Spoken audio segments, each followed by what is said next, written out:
Ben Simmons returned to Philadelphia as a member of the Brooklyn Nets, not playing, but if you want to sit behind the bench and be part of the Tomato and Lettuce gang, tickets costing $4,000. He's not even going to play. It is still the hot ticket brought to you by Vivid Seats, where you earn rewards with every purchase. Vivid Seats Rewards is your ticket to more tickets.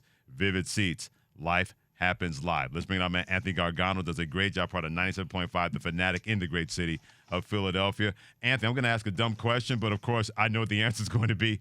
What is this city going to be like today leading into tonight's game with Ben Simmons returning but not playing, just sitting on the bench? Listen, to quote Apollo Creed, it's going to be a damn monster movie tonight. Ow! Y'all crazy. What? So y'all set up, and as soon as this trade happened, Anthony, y'all just start marking down y'all calendar for this date, huh? You can't wait to boo Ben Simmons and make him nervous if you can. Yeah, the goal is to make him cry. Wow. That's the goal. Oh, man, listen. You got to understand, right? This story is an amazing story. It's Thor, right? I want you to think about it. Joel Embiid, Ben Simmons, two brothers, right? And forever, it was thought that Joel wouldn't be able to last physically to build around, and that Ben would be the guy to build around. Then they bring in Daryl Morey, and he's like, no, we're going to build around this guy, Joel. Ben is upset by a lot of the stuff. Ben quits on the city, and what happens? What happens is there is a whole mess of a situation, right? And it's like brother against brother. That's the thing. It's wild. The whole thing it's a story. It's biblical is what it is, guys. Anthony, even if, Ben, you guys get him to cry, what if the Nets win this game tonight at home? Like, yeah, well, I mean, listen, I think the Nets are a formidable opponent. I mean, obviously, the goal is to win a chip. That's the goal. The goal has always been, since the process began, was to win a chip. But, you guys have to admit, the guy quit on the town. It's a big deal for one night. It's a regular season night, and the guy quit. And they want to blame the fan base, and they want to blame the organization. He just don't want to play here. He's running from his issues. And listen, I love the kid. I do. I always thought he could be a great, great player. Unfortunately, there is something that's blocking him from doing that. And this story is unlike any other. Do you remember a guy leaving, coming back? He didn't leave because they weren't a contender. He left in the beginning of a max contract deal. It's unbelievable. It's unprecedented. Yeah. But, Anthony, do you think at all, and you'll scream at me for this, that the Philadelphia fan base had anything to do with him not wanting to be there? Or is you solely putting all this on Ben Simmons? No. What did the fan base? There was a pandemic. There was nobody in the arena up until the last month of the season. It's the biggest ridiculous nonsense that they want to blame the fans all the time when it's not true. It's not factually true.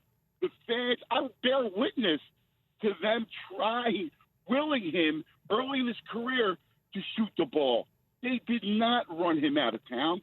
It's a fallacy. It's a lie, and it's not right. Did y'all run Carson Wentz out of town? Because he's back. Y'all got big news with that one, huh? Yeah, that's insane. How about the biggest enemies of the state, both drivable? One's in Brooklyn and the other's in D.C. And no, the fan base didn't drive him out. That was the Eagles organization. All right? And by the way, that kid was never right. When he got hurt and Nick Foles won the Super Bowl, and you saw the story that came out yesterday where he was bemoaning the team's success while he was rehabbing. I mean, come on. How could you accept – let me ask you guys a question. Okay. Is it right to accept the behavior of Ben Simmons and Carson Wentz? Depends on who you talk to. I mean, is Ben Simmons' behavior acceptable? You guys tell me. Seriously, if you got a kid or a young person and you allow that behavior, really? Well, see, Anthony, you're right, man. You're right, Anthony. You're right on that. I don't know, man. Mm-hmm. Y'all could be so harsh to people. No, Anthony, you could be so harsh to people, and if they already sensitive to a point, you lose them. Let's be real. Hey, man, stop. You know I'm telling the truth. But Anthony, let me jump in here for 1 second, Anthony. That's exactly the point, though, Anthony. If you're not built to take it, you shouldn't be here, right? Like, and my thing is, you guys have given him so many chances. Right? You're giving him chances. Like, my thing, you either have the mental fortitude to fight through it, and like for me, like I would be like, oh, okay, I didn't shoot. I'm gonna come back. I'm gonna drop 50 next game, not disappear. Yeah, so that's you. Yes, you're wired that way. You're right. Either way. Y'all. You're wired that way. I mean, I guess. So who gets the worst reception when they return back to Philadelphia? Is it Ben Simmons or Carson Wentz with the Washington Commanders? That's great, man. I think Ben, because Ben left for no reason. Wentz and the organization fell out, right? And he wanted out. And he was never, truthfully, Wentz was never really an East Coast guy. But Ben was supposed to be the savior of that franchise. He was the face of the process until Joel got healthy and moved him out. And you know, and then Harden comes in. Imagine this town, please shoot the ball, Ben. They're begging him to shoot the ball. Now the Beard comes in, and he's their dream. It's the greatest thing in the world. Thanks for watching ESPN on YouTube. For live streaming sports and premium content, subscribe to ESPN Plus right now.